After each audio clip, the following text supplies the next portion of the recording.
बसेर खाइरहेको थियो केटीले बोल्न पनि नजाने मेरो गर्लफ्रेन्ड है त्यसलाई केही नहुन बोल्न पनि नजाइराख्ने नि दिनु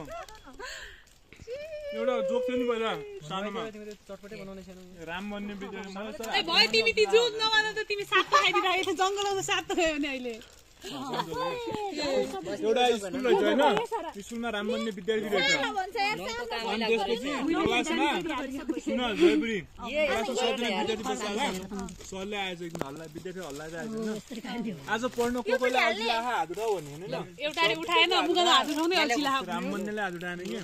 त्यहाँ नहुने मुगन हात उठाउँदै अल्छिला राम तिमीले मात्रै अल्छिला हिँड्दैछ भन्ने सर मलाई हात उठाउन अल्छिला भन्ने खुर्सानी नै काट्छ नाम के छ के गर्नु तिमी यो खुल्ले भने खुल्न सक्दैन उयोहरु नि हाल्नु बस ए नहाल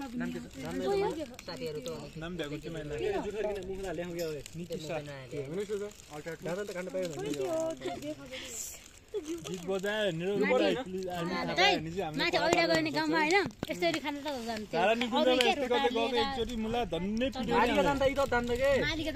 मालिका जाने त हाम्रै कलेज स्कुलको त्यो झण्डा हुन्छ नि त्यो झण्डाको यस्तो मास्क बनाएर घाँटीमा बाँधेर हिँड्ने अल्छी लाएर हिँड्नु हैन बाबु यहाँ हो भने